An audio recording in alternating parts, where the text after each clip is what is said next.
What's going on, guys? It's time to shout out my newest subscribers.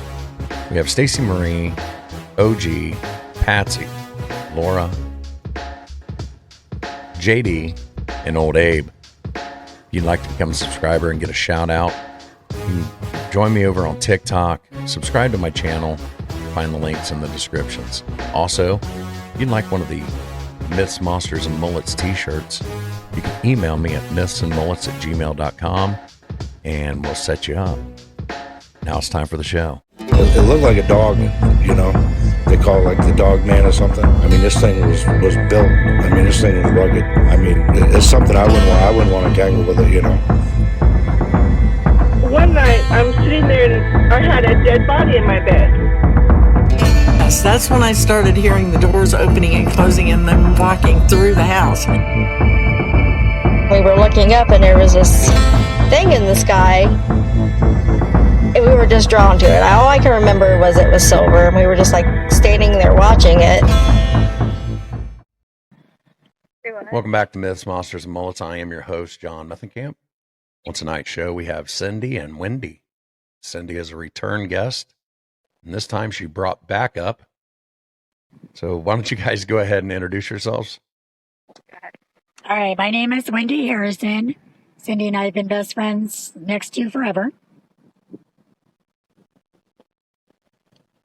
And I'm Cindy. I found her under a rock. Lies. Wow. Gosh, When you've been friends for 45 years, you're allowed to say whatever. That's very true. Very true. So Cindy came on about a week ago, Yeah. and was telling about things that were happening in her childhood home. But she told me that you both have some encounters that you both witnessed. yes. So I don't know what else she told you about her house.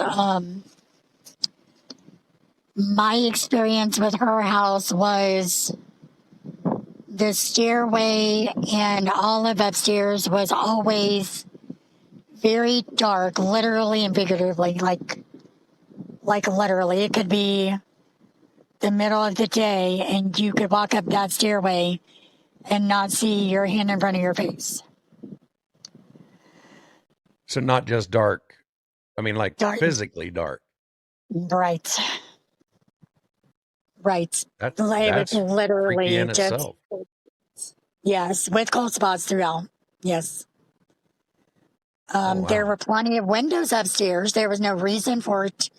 There was no logical reason for it to be dark, but it was always dark. Wow.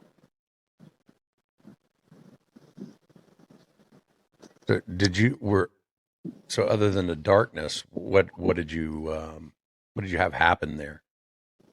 So one of the first things that ever I experienced with Cindy was the staircase was enclosed and the doorway to the bottom of the staircase we had opened to go upstairs. And just as we looked upstairs, which was dark, of course, we saw a figure in white, it looked like a woman to me, walking from Cindy's room across the hall to the spare bedroom. We decided not to proceed upstairs at that point. Because it really freaked us out pretty much. So that was one of the first experience I had there. So this figure, did it look male or female? No, it was definitely a woman. Okay. And could you see through it at all? I didn't think so. I thought she looked pretty solid. Okay. Couldn't make out any features though, as far as the face or anything like that? No, just that she was in a dress and it was like a long, kind of flowing dress. That's the only time that you guys saw that? Yeah, well, it's the only time I saw it. Okay. So then what happened? So then Cindy and I and our friend Rhonda were all in Cindy's bedroom one night. And we were watching TV and talking. and her bedroom door was closed, and the bedroom doorknob started to shake. We thought it was her brother, being her brother. This wasn't the same time as I told you before either. At that time, I was by myself. So the doorknob thing happened more than once. Yeah, which I had forgot about this one. Yeah, so we thought it was her brother. We didn't think anything of it, A couple minutes later, it happened again. I think at that point, Cindy yelled at her brother and told him to knock it off. You're not funny. No response. After a few minutes, it happened again. That time, Cindy got up and yanked the door open. All of us fully expecting to see her brother, and there was nobody there. So at that point, we were a little freaked out. And then it happened again. And again, Cindy opened the door. And at that point, she went into her brother's room, and he was not home. He was not there at all. So nobody was upstairs. No, just us. So we stuck it out for a little longer. We were all in the bed watching TV and talking about what had just happened. And a candle that we lit on Cindy's dresser blew out. And that's when we decided we were going to sleep downstairs. And how old were you guys at this point? Oh, God. Probably, I was maybe, 12, 13, something like that. So. Wow. So, I mean, it wasn't like you were just little kids and, right. Active imaginations. I mean, you're. Yeah. Yeah. We tried talking our way out of it. Like, we tried figuring out some logical explanation, and there was none because nobody was up there but us. And this wasn't just a little jiggle. This was, we could visibly see the doorknob shaking. It was aggressive. Wow. And when we realized that her brother was not upstairs, I mean, we couldn't explain that away, of course. And then when the candle blew out, there was nothing. There was no fan on, no windows open. There was no air movement in that room at all. So for this candle to literally just go out, and it was a brand new candle. Yeah, that was that was our last time that whatever was up there did not want us up there. And so we hightailed it downstairs, and that's where we slept. Wow. Yeah, that would freak me out too. Yeah, so that was probably the scariest encounter I had in that house. But did you ever see anything else though? I mean, I'm sure I had. A lot of it I've probably blocked out, I would say. A lot of the time it was, I think it was you, me, and Rhonda together a lot of the times when stuff happened. Yeah, it was like the three of us experienced a lot together. Yeah. So outside of the house, did you ever have any other paranormal encounters? No. Tell me about the time that I was at home by myself and I told you. Yes. So there was a time, Cindy was probably 14, 15 years old. I live in Gettysburg. She lived in Bradford, so that's about a 4-mile, separation. She called my house one night and said, I'm home alone and there's somebody upstairs. And so I'm freaking out, and I'm yelling for my dad because we got to get to Bradford to see what's going on. We could hear the footsteps on the phone. She held the phone out. We could hear the footsteps. So we get in the car, me, my dad, my two brothers, fly to Bradford. While in the house, we were still hearing footsteps. My dad and my brothers looked everywhere, and there was nobody in that house. Not one soul. So even when you got there, you could hear the footsteps? Yes. Oh, wow. And then my dad looked at Cindy and said, leave a note for your parents. You're coming to our house. You're not staying here. So I think we were all a little freaked out, so. Yeah, I would be too. I mean. Yeah. Holy cow. So let me tell you about the Cindy Wendy connection And you will understand that term when I'm done telling you. So we met through our older brothers. Cindy's got one brother. I have three. My two older brothers went to school with her brother. One day he came over and brought Cindy with him. And we've been best friends ever since. And that was way, way too long ago. But anyway, we have the same middle name. We had the same nickname, which was Pooh or Pooh Bear. Our house address was the same. Our grandmother's names were the same, which is a name you don't hear very often. It's Lavina. Her grandma, my grandma had the same name. What else? We both are avid animal lovers. I mean, the connection was instant. Like, there were so many things that her and I connected on. It was almost eerie. I gave birth to my son on her 25th birthday. Yeah, her son was born on my birthday. He wasn't due till late January. He's born December 1st. It had to be on my birthday, see? So that's the Wendy Cindy connection.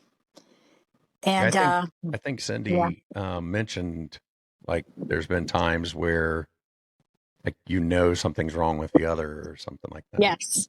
Yes, absolutely. There's been times I've not talked to her or seen her in weeks, even months. And I was going through a rocky patch in my marriage, and she called me one night because she just knew I hadn't talked to her. She lived in Lima, which was over an hour away from me. And she called me, and the first thing she said was, "What's wrong?" She just knew. Yeah, I think she told me about that. Yeah.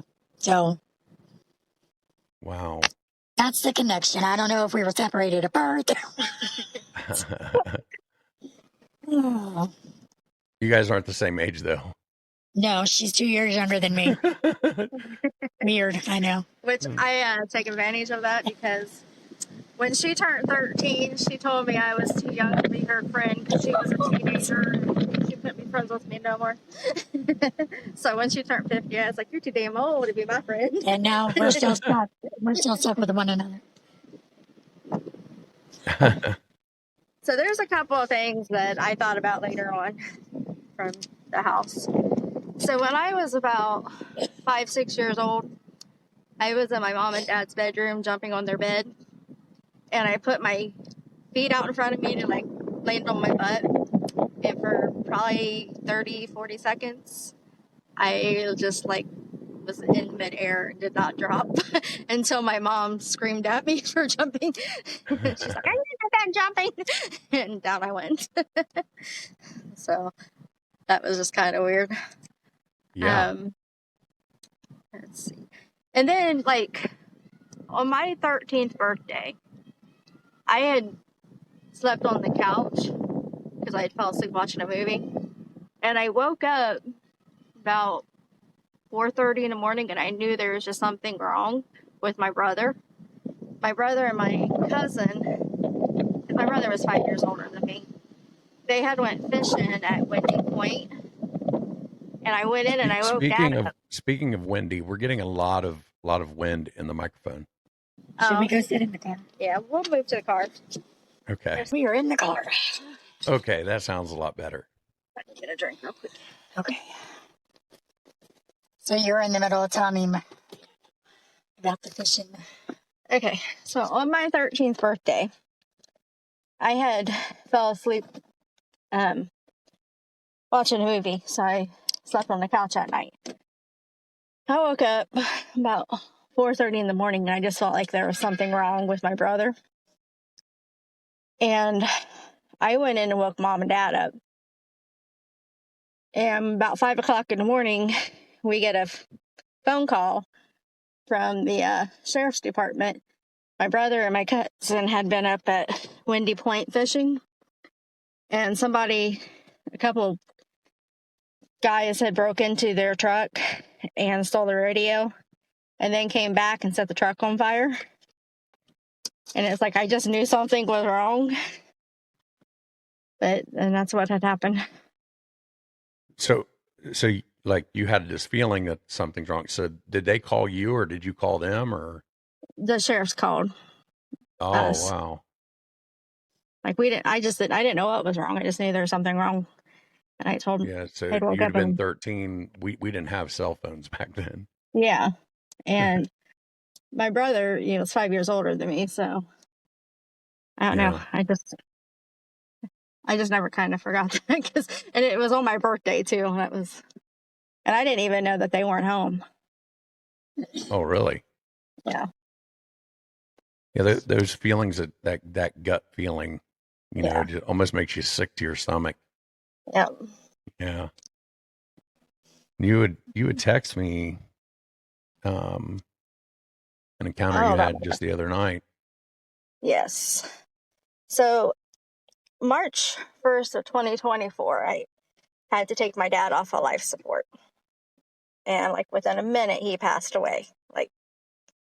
So then in January of this year, I'd had a dog for about 10 years and she was roughly 12, 13 years old. And she started having seizures out the blue. We have no reason or no known reason what caused it. They kind of suspect that she probably had a tumor on her brain that was causing it. In mid-February, she'd had another seizure, and we were pretty sure that one caused brain damage. But the doctor put her on medications, and then she got really weird acting with that. So then he's trying to change her onto something different, and we went through a whole bunch of stuff, and it just didn't work. So I decided to go ahead and put her down because she was just getting worse. And well, we ended up putting her down on March 1st of 2025. So 1 year apart from losing my dad. And I had a really hard time with putting her down because she wasn't physically in any type of pain, but mentally she was just going. Like, it was almost like she had dementia type thing, and she would just pace. Like, if she was awake, she was just walking the same, like almost like an animal in a zoo, how they walk the circle or whatever. She just would do that for hours and hours. And she had some arthritis in her back legs and her hips and her back. So every now and then her leg would like give out and stuff.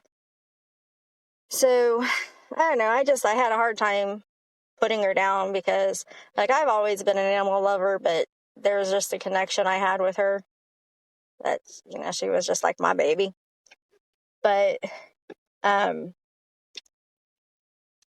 she's the first and only animal I've ever had cremated.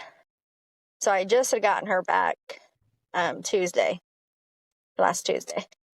And it just kind of bothered me because I was, I not sure how much mentally she was aware of what was going on with her or that I was even there with her, like there was a couple times like she would get to where she'd be snappy because she always liked to be on the bed, but she couldn't jump up on the bed anymore. So when I was trying to like help her get up there, she would like snap and bark and or growl and like she was gonna bite me, but then she would catch my scent and she would, be fine.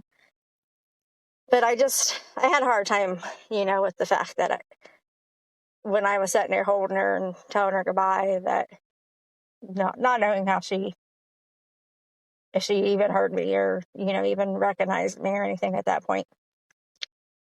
So when I had came home, it was just like I was thinking about her all day, and I was sitting in the parking lot thinking about, I just wish I knew that she was okay and that she knew why I did it and stuff.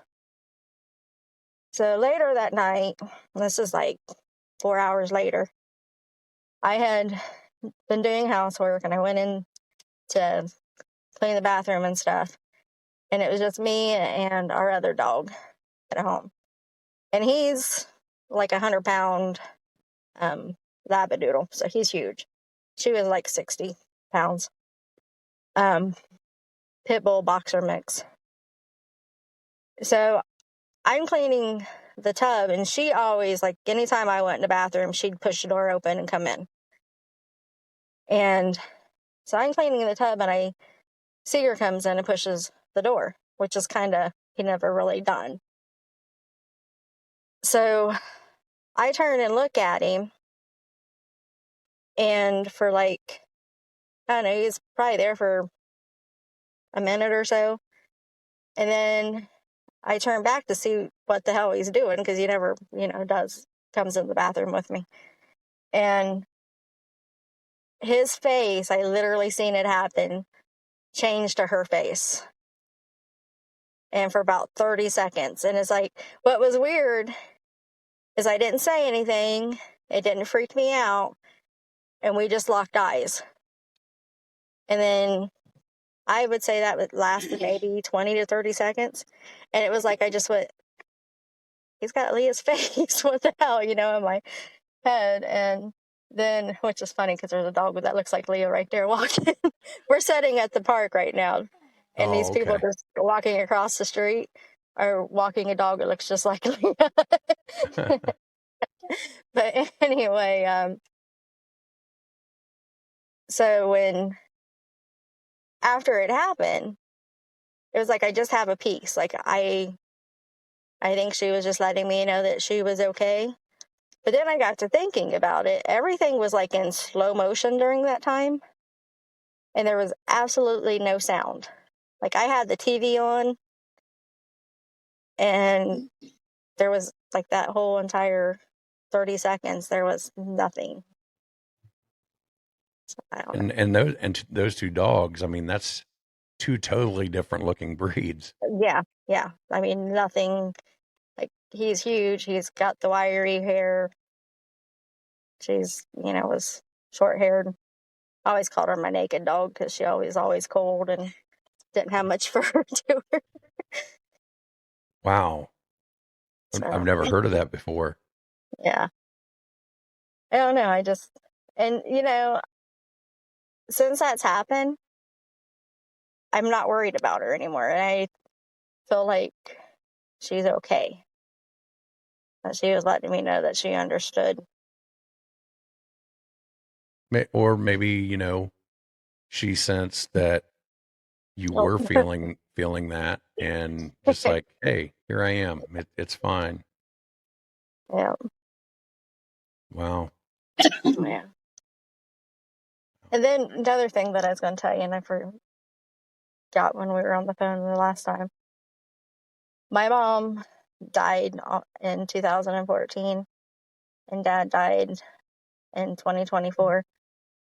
She died in July, and he died in March.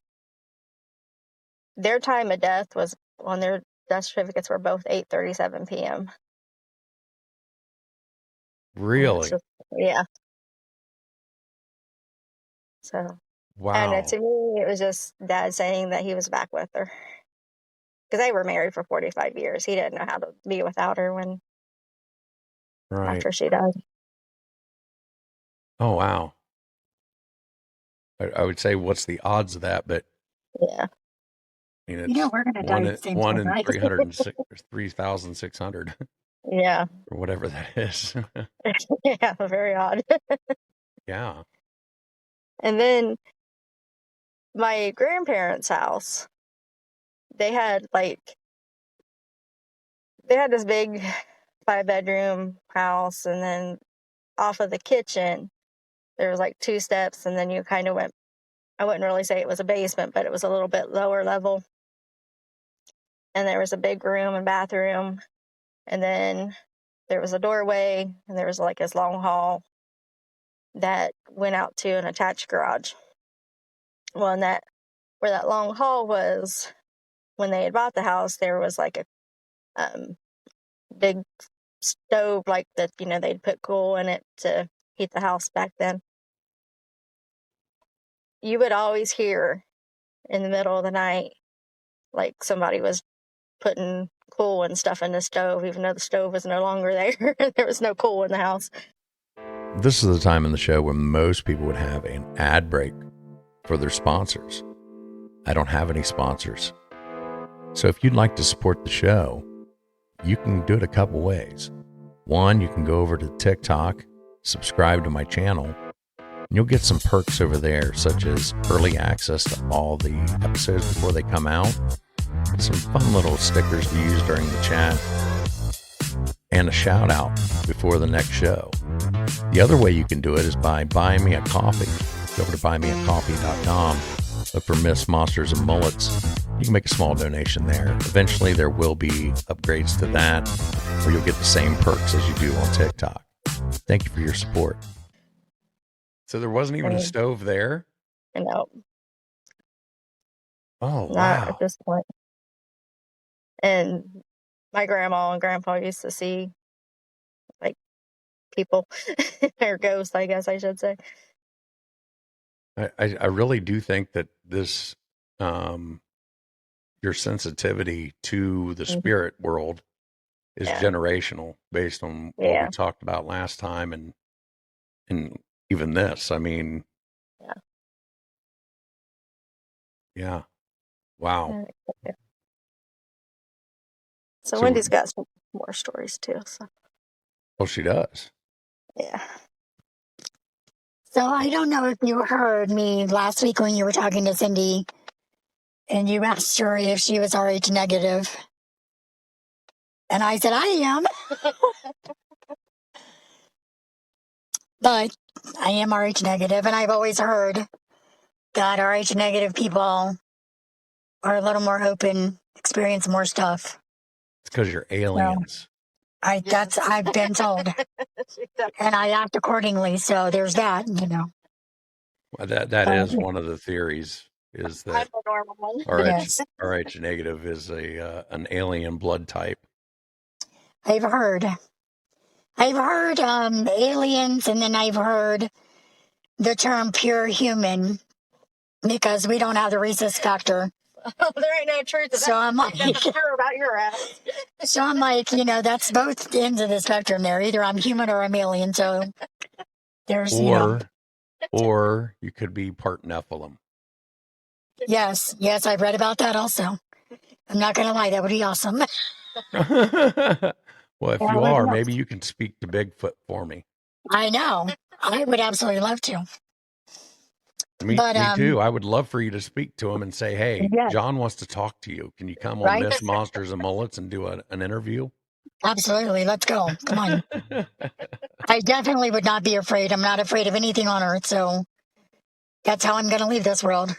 I will be eaten by something. Have you ever heard of Dog Man? Yes. I'd be afraid of Dog Man. Yep. I don't know a lot. I know I've seen some stuff on Facebook about Dog Man. Yeah, most of the encounters with Dog Man are not friendly. Yeah. And everybody says that when they encounter them, they feel like it's pure evil.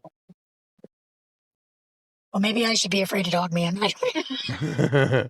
That is one cryptid that I think if I came face to face with, I'd probably poop my pants. That'd be it. Yeah. Yeah. So one of the things that connected Cindy and I right away is she lived on 2 East Church Street. My address was Harrison Street.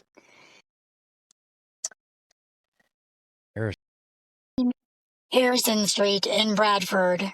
Oh, I was thinking in Gettysburg because you said you were in Gettysburg. No. I was like, I don't know where she moved to Gettysburg later on. Yeah, I live in Gettysburg now. When we met, I lived in Bradford. Okay. And then we moved to Gettysburg. So I lived in Gettysburg until I turned 11. Oh, okay. I lived on Main Street. Let them, I don't care. For the alien. Right? They're trying to come and get your blood. I'm telling you, there are people out there who are convinced that we all need to die. So there's that.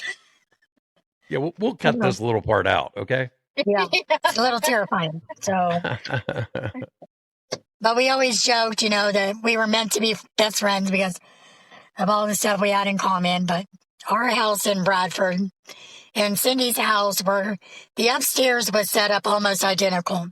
You go up the stairs, there's a bedroom to the left, one straight ahead, and one to the right. In both of our houses, our bedroom, my bedroom and Cindy's bedroom was on the right. that is where I had a lot of my experiences in our house. And one of the things that happened on a pretty regular basis is I would always get my clothes out for school the next morning before going to bed, and I would fold them up and put them at the foot of my bed. Then the next morning when I would get up, they would be back in my closet. Like back on hangers? Back on hangers, socks back in the drawer. Everything that I had laid out would be back where I had gotten it from. Like this happened until you were It how hap- old? Yeah, so I was probably about 11. It happened Really? enough that eventually I just stopped setting my stuff out because I knew it was just going to be put back. Yeah, and if I was your parents, I'd be like, she didn't get that out. She just told me Right. she did. Well, one of the things, growing up in my family, was the religion that we were in. And I couldn't tell my parents any of this. There's no way. Yeah. They would have had, a pastor in there exercising me in the house and everything else. It would have been bad. Yeah. Yeah. So, I have an episode coming out very soon, and it's myself and two pastors and another podcaster, and we're discussing the paranormal and the Bible. So yes. yeah, that's going to be we kind of touched on that, like Yeah. why some Christians, believe in the paranormal, and then others it's just evil. It can only be evil. Yes. And that was the religion that I grew up in, was it's not anything supernatural. It's a demon. Anything that happens, it's because there's a demon in your house. There's a demon attached to you. And I knew that especially my mom, if I would have brought it up to my mom, yeah, she would have immediately been like, yeah, I can't even imagine. Get an old priest and a young priest. So, yeah, I'm telling you, she would have been, yeah. So I dared not say anything to either of my parents. But there were things that happened that they could not, that my dad experienced, that I don't know if he ever really acknowledged it in any kind of way, but like one night we were playing hide and seek. It was me and my two older brothers and my dad. My dad would go and hide. Me and my brothers would count. And so we counted and we all ran upstairs, and one of my brothers went into my room. My older brother went into his room, and I went into my other brother's room. And across the room, it was dark, but I could see my dad standing there across the room. He was under a sheet. And I said, "Oh, I found you. You're under the sheet." And then I took off back downstairs. And when I got to the living room, my dad and both my brothers were sitting there. But they didn't see this. Only you saw this. Only I saw it. And I told my dad, I said, "You were just upstairs." I said, "I just saw you under the sheet." And he was completely clueless. He had no idea what I was talking about. I said, "I did not imagine this. I'm telling you, I literally just saw this."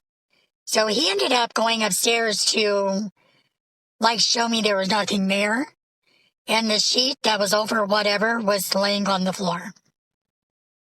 Oh, so this wasn't like on a bed. It was just like standing No, up. it was in midair. I thought my dad was hiding there. Yeah, and it was not him. He was downstairs the entire time. He hadn't even gone upstairs to hide. So it absolutely positive it could not have been him. It could not have been either of my brothers because they were in different bedrooms at the time. So, So it was kind of like Beetlejuice. yes, absolutely. Yes, for sure. Terrifying. Wow. I was never so happy to move out of that house. Yeah, it was terrifying. God, I mean, that's not even that's not even the typical ghost. That's the stereotypical ghost. Yes. You know, like that's what you see in movies and Yes. cartoons and stuff. Holy cow. And that's what I thought my dad was going for. Ha ha ha, look at me, I'm going to scare you and look like a ghost. Yeah. And it was not him. So, but he never really talked about it after that. He saw the sheet laying there, you know. I think he knew that I wouldn't lie about something like that. But he really had no explanation for it, and so he just kind of dropped it. So Yeah, I think there's two different ways that people. Well, there's three. There's people who just, okay, the paranormal exists. I saw it. It has to exist. Two, I saw it, but there's got to be a logical explanation for it, and I'm going to figure it out. And even when they can't figure it out, they just still say, well, it's still not paranormal. And then there's those who just flat out will not believe it. It's not paranormal. You know, just like you said, just drop it. Yep. Yeah. I think it's their way of living in denial so that they can live in a, you know, marshmallow filled world where nothing like that happens. Yeah. I personally think that it goes on like it's always happening. Just some people are more sensitive to it and notice it, and other people don't. I absolutely agree with that. And I think that once you have a paranormal encounter, and you come to the realization that the paranormal does exist, supernatural, whatever you want to call it, spiritual, because there is that debate, is paranormal just spiritual? But you have good and evil spirits, you know, in the spiritual realm, whether you're talking about religion or whatever, you know, there's flip sides of the coin. But either way, you know, I think once you have that paranormal encounter, it opens you up to being able to sense or see the paranormal that's around us all the time. I agree. Well, I know this house changed me.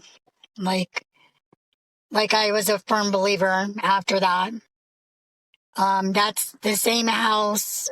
Well, probably since I was 5 or 6, I would wake up from a dead sleep with somebody whispering my name in my ear.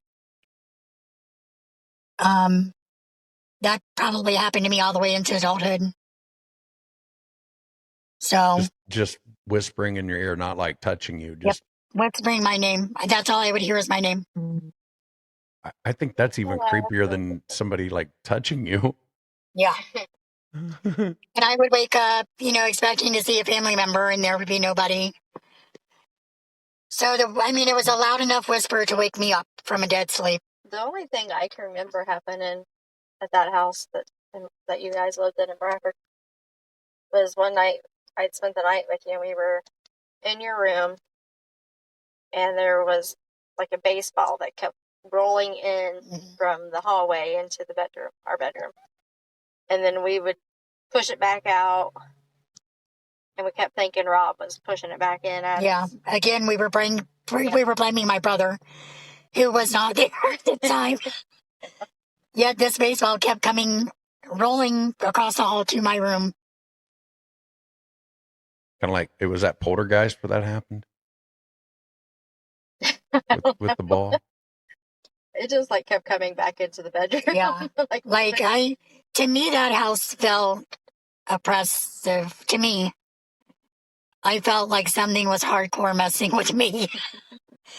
Yeah, I don't know, if any of my brothers experienced anything. If so, they never said anything. But for this thing to target me and to be like, oh, she got her clothes out tonight, let's go in and put them back.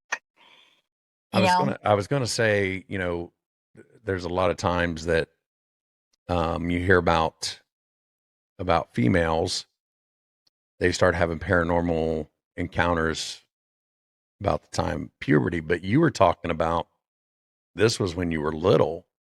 Yeah, I think I was 10 when we moved to Bradford, so I would have been 10, 11. Yeah. Okay.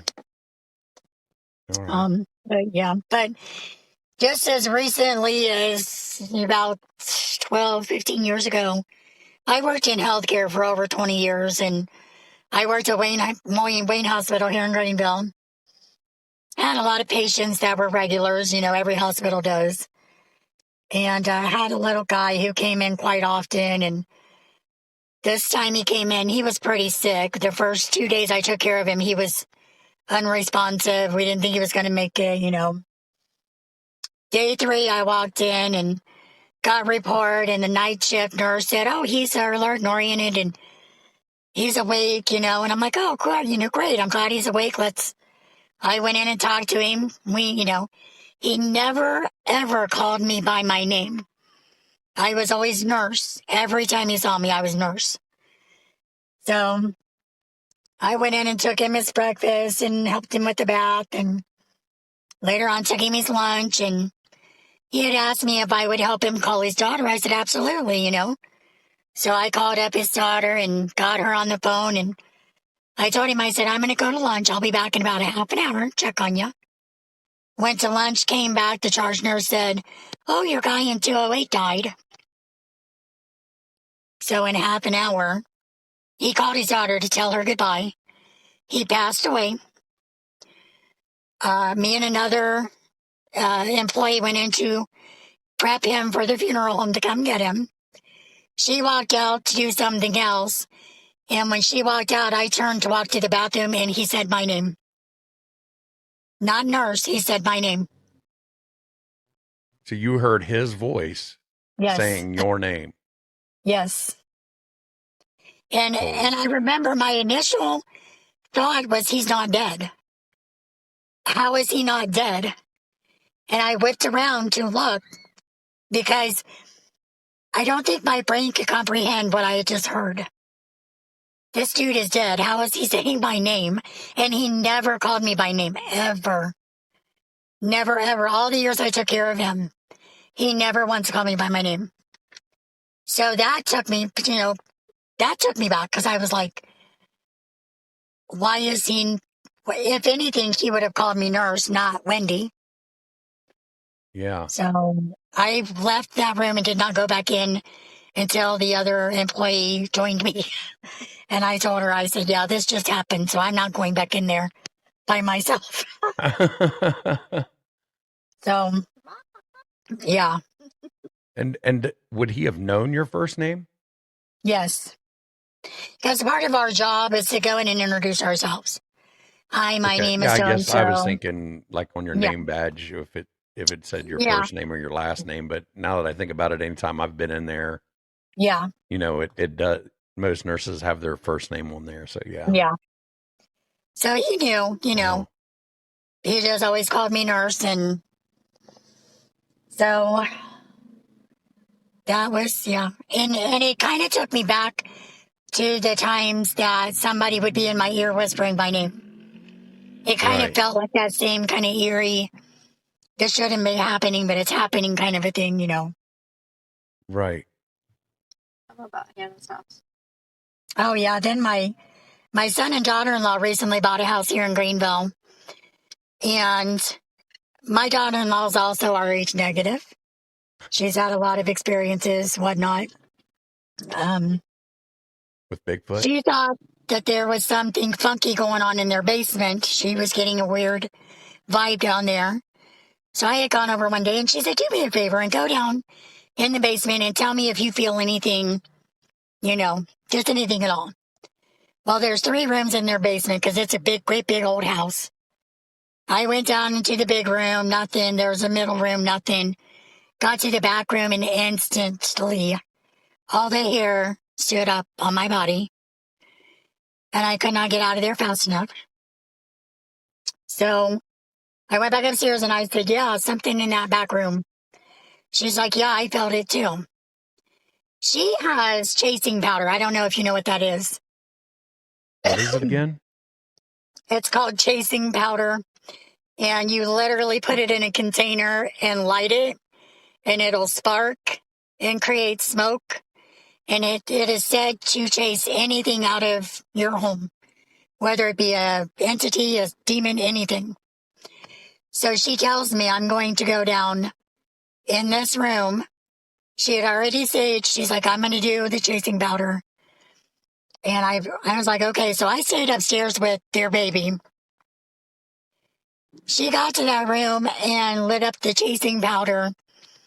And where I was sitting, it sounded like somebody was standing in front of me with a 15-pound bowling ball and dropped it on the hardwood floor. It vibrated. I could feel it in my feet. It didn't happen in the basement. It happened upstairs with you. Yeah. Yes. So when she came back upstairs, I said, did you hear that loud thump? And she did not hear it. And I said, well, when you got to that room, yeah, I mean, I don't know if something came up through the floor, but it felt like it was directly under my feet. And Wow. yeah, it shook me. It vibrated my feet. And she's not had any issues like since then. So I'm assuming whatever we felt is gone for now. Yeah, I've never heard of that before. I mean, I've heard of saging, but chasing She powder. goes to, there's a shop somewhere where she gets all of this stuff. I don't know the name of it. I know it's down around Dayton somewhere. So, like, she saged the entire house before they moved in, just out of, just to be cautious. And Did they buy this house or are they renting it? they bought it. Be interested to look into the history of the house and see if something happened there. That's what I told Cindy about her house in Bradford. I wondered if we Googled it, if anything would come up.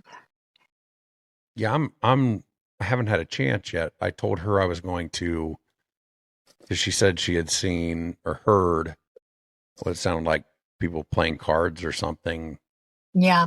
And like a pool hall or something like that setting. I'm curious to see if that house or that property was ever, a saloon or, a bar at one point. Yeah. That's what I think. I do know Mom and Dad used to find arrowheads in the backyard all the time. Yeah. Yeah. I know a lot of those fields and stuff around Bradford. We'd find a lot of arrowheads out in there. So. Well, I had a friend back in the day, and one weekend we decided we were going to camp out in her backyard.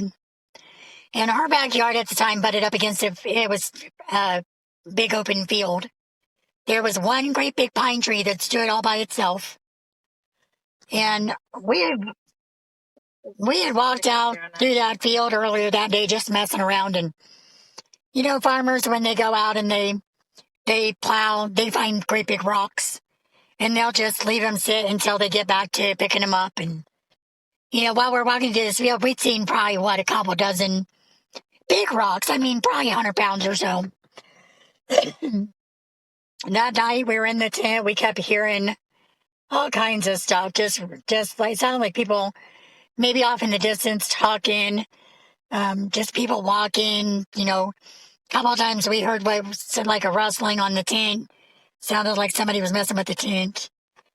We got up the next morning, and all of those big rocks that we had saw the day before were in a perfect circle around the pine tree. In the middle of the night that happened? Yes. That was, Well, I told you the last time when we slept out in the tent, we kept hearing noises and we thought it was. that's the same time? Yeah. Yeah. So that had us pretty well freaked out. And this is in Bradford? Yeah. After we're done recording, I want to know which field this is. Well, I think there might be houses there now. Because I know they built like some apartments and stuff back that way. So that might actually be a housing complex now. Yeah. After we're done recording, I'm going to ask you some questions. Okay. So did you have anything else? You're talking about Savannah. Oh, yeah. Cindy and I, what was it, 5 years ago? we went on vacation. We stopped in Myrtle Beach and then we stayed on Tybee Island, which is off the coast of Georgia. Savannah's about a 15-minute drive away. So that was on our itinerary. One day we were going to spend in Savannah. So we had gone to the Andrew Lowe house. Andrew Lowe's wife was the founder of the Girl Scouts. So they were pretty well known in that area. So the guide is taking us into ghost tour. Yeah, it was a ghost tour. The house is known to be haunted. As our guide is taking us into the courtyard, she's telling us about a hurricane that had hit at some point, and every house around that house suffered some degree of damage. But that house, the courtyard, wasn't even out of place. Like this hurricane literally just went right over top of it and did not touch it. Really? As she's telling us this is a big stately mansion, and there's about a dozen steps leading up to the door. On each step, on right and left, there are perfectly placed magnolia flowers. And on the top step, right in the middle, is another flower. I interrupted her and asked her, what is this? What is the meaning of these flowers being placed like this? She turned around, looked at what I was talking about, turned back to me and said, huh. She's like, I don't know. I've never seen that before. I took several pictures of it. None of them came out. They were all blurry. So I have no proof other than my word. So we have ghost flowers. We have ghost flowers. It's really, kind of weird, but I mean, maybe that was a thing back in the day. I don't know. Then we went, did Cindy tell you that we went to Myrtle Plantation 2 years ago? Louisiana. Did you tell me that, Cindy? I don't think I did. I don't think so either. I had somebody else tell me about Myrtle's plantation, but We went, and initially, I don't think either of us was really feeling much of anything at first. The infamous mirror, as soon as you walk in, I was drawn to it right away. Right away. I could not, it was almost like I could not stop looking at this flipping mirror. I took, I don't know how many pictures of it, a lot. Went on, did the tour, got into another room, and there was a portrait of a little girl, maybe 4 or 5 years old. Again, was drawn to this picture, did not know why. I just could not stop staring at it. I took pictures. There was nothing really special about this portrait. I just was drawn to it.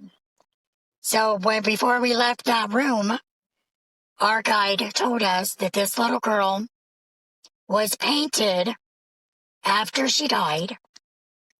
They had started the painting while she was alive. Yes, so they had started the painting while she was alive, finished it after she had passed. So it was her body, face, everything was asymmetrical. One side did not match up to the other. And when she said that, it clicked. That's why I was drawn to it, because when you really look at that picture, you can see that one side is smaller than the other. So the smaller side was after she had passed. It's slight, but it's there. Huh. But I could not, was instantly drawn. That's me. I get drawn to things. The first time I went to Serpent Mound in southern Ohio, I had to touch it. I don't know why, but I had to touch it. So that Serpent Mound, there's a lot of people who, Indian mounds in general, Yeah. they say that they could be portals. Yes. So they have a very they have an energy to them. At the time, I did not know. that you're not supposed to touch it. My husband was like, no, don't do it. You're going to get in trouble. Well, if I'm drawn to touch something, I'm going to touch it. So I touched it. There's times when we've gone on hikes and there will be a rock wall I'll have to touch, certain trees, as odd as that sounds. I'm drawn to, I have to touch it. I know what a flippin' tree feels like. But there's some that I see, I'm like, okay, this tree has an energy. I gotta touch it. Well, there's another theory that trees are portals too. So see, maybe I'm just trying to get the hell out of here. I don't know. Or maybe you're just trying to open a portal. I'm trying to go home. That's what it is. Yeah. Out of here. That's how you call your alien relatives to come and pick you Yeah. up. Seriously, I really do. Yeah. I mean, I think it's funny that the government released all of these classified documents, basically admitting that what we've known all along, they're Yeah. out there. And I'm like, holy crap, they're going to come get me now. I can't wait till they start admitting that Bigfoot's real. I know. I watched a documentary of a woman in, I believe, Kentucky who claimed to have had one visit her home on a regular basis. And she actually befriended it. Yeah, you hear about that on occasion. Yeah. That people, after a certain amount of time. So what you hear a lot of times is you move into a place or you have a house built and it's very violent at first, like rocks being thrown, howls, and, just being harassed. And then after time, it's like the Bigfoot are like, okay, you just stay there and I'll stay out here. So I think they kind of get used to you. Yeah, I think they're like any other animal. I don't think their intent is to harm anybody. They just don't want to be bothered. Now, who could blame them? I don't want to be bothered either. Right. I mean, they're living out in the woods. Yeah. Thinking they're away from people, which is where I want to live and get away from people. And that's all I'm if saying. people started showing up at my house, I'd be mad too. People going through my living room. I would definitely be chucking rocks for sure. Right. And then they come out there and they start beating on trees and yelling and howling and got cameras and everything else. Yeah, I'd be mad too. I'd be mad. Yep. Just leave me be. Have you ever had like a cryptid type encounter? No, but my dad did many, many, many, many years ago. He and a few of my uncles and my cousin were fishing. My whole family's from like Kentucky, and so they were fishing on the Ohio River. And they were on a sandbar. And a few hundred feet behind them was the woods that separated them from their cars. And it was dark. They started hearing stuff moving in the woods. So one of them grabbed a flashlight and was shining it. And just inside the tree line, about 8 foot up, was a pair of red eyes. And my cousin jokingly asked my dad, Ted, what are you going to do if this thing comes out of those woods right there? And my dad pointed at the river and said, you see that water? I'll cross it and not get my feet wet. And so, he said, they stayed there till daylight, and I want to think they found footprints. So they think it was a Bigfoot. Yes. Or it could have been one of our relatives. I really don't know. A big, tall Wookiee. I mean, I've got some uncles that are. So that was one of my dad's favorite stories, is he would talk about how scared they were, and they'd never intended to fish all night, but they weren't about to walk in those woods at night. That wasn't going to happen, so. So have you ever seen any of your relatives? No, there's some that I question. I'm telling you. I really do. You've never seen like lights in the sky or UFO or Well, maybe about a year and a half, 2 years ago, I was actually driving back from Bradford to my house. And just like as I was getting to Gettysburg Webster Road to cross to the west, there was a great big light just kind of hovering there. By the time I grabbed my phone to get a picture, it was gone. what color was it? It was like a really bright white. But it was motionless. It wasn't moving. It was just there. Was it to No the noise. west? Yes. What time of day was it? So it was just after sunset. It could have been Venus. I got a weird story. I'm not going to say it was a UFO because I have no idea. But it's one of these things that still puzzles me to this day. And even my cousin Teresa when we talk about it. So, I don't know. I think we was probably about 13, 14 years old. My dad had wanted to go fishing up at Fort Laramie.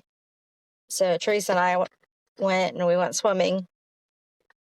So, I don't know. It was probably late afternoon when we got up there. And we can remember, like, there was a lot of people there. Then all of a sudden, we were, like, the only people at the beach. And it was starting to kind of get dust out. And, like, we were out in the water and we were looking up and there was this thing in the sky. And we were just drawn to it. All I can remember was it was silver. And we were just, like, standing there watching it. And then we don't remember what happened. And the next thing we know, we're still out in the water, but it's dark. And we're like, how the hell did it get so damn dark? And my dad is on the beach and he's mad as hell, screaming at us, carrying on. We get up here and he's like, where the hell have you guys been? And we're like, we've been here. What are you talking about? We've been out here swimming. I've been out here for over an hour hunting for you guys. And you guys were not here. So How we've old never were been you? able for about 13, 14. And it's me and my cousin, and she'll tell you the same thing. I don't remember, I'm not going to say I was abducted or anything like that. It just is I'm one of these saying you were things. abducted. I don't know. They brought my ass back. They weren't keeping me. Do you have a little lump behind your ear? Yeah. Are you serious? Yeah. You done been implanted, baby. Need to get 'em- pardon my language. Your relatives wanted me. You need to get a metal detector and see if it's metal behind your ear. Don't tell me that kind of crap. They're talking now. Keep your jeeps on you. Oh, God, did they pick a boring person? Or when you're asleep, they're coming in the window and experimenting on you. That's it. Right there. God. Just I saying. ain't got no good body parts. So they ain't getting nothing. Well, I'm just saying, you have lost time. You saw something in the sky. Yeah. You have another witness that now I want to talk to. Yeah. And you have a lump behind your ear. Yeah. Do you have any strange markings in the shape of a triangle, like puncture wounds? I don't have puncture On your wounds, hand? but I have on the back of my leg. It's like a freckle. There's 3 of them in a triangle shape. Is it like perfect triangle? Yeah. But it's freckles. They're just like a little. Are you sure? Did you finally show up at like age 13? I don't remember. I just know they're there. I'm just saying, Cindy. Yeah. Maybe. No, maybe. Maybe you were probed. I don't know. I don't know what aliens do. Ask Wendy. It's her family. I know. That's probably. It wasn't me, man. I'm telling you. It probably was. But Probably your now, long-lost cousin. now, who is with you? My cousin, Teresa. Now I want to talk to Teresa. We'll see if I can get her to tell you. Let's see if she's got any mystery thing behind her ear. All she can tell you. Yeah. Even if all she has is this a confirmation of you guys getting abducted by aliens and probed, that's all I want. That's all I want to hear. If I was probed, I don't remember it. Well, I'm just saying that's what they say happens up in them spaceships, and you'll have to ask Wendy about it. But I want to know if Teresa has that same lump behind her ear. Yeah, I'll have to ask her. Huh. Inquiring minds want to know. Huh. Yeah. This might have to be this episode's going to be like 3 parts. Right? The continuation. Yeah. Well, what am I going to call this episode? Mass Express. Lifetime of Madness. Yeah. All right. Did you guys have anything else that sticks out to you other than? I mean, we had to pry the fact that you were probed on UFO out of you. Right? Yeah. You know, I haven't really told too many people that story. Now millions of people are going to hear it. Thinking that. Do what? Millions of people are going to hear it now. I know. They don't know who I am. Of course, Wendy's giving out my address and everything else. There's gonna be some internet sleuth who'll be like, I need to find a Cindy that was on Church Street and before cell phones, because we haven't given out our actual age. Well, actually, we did in the last episode. So yeah, you're screwed. Yeah. Well, I've been probed. Why not?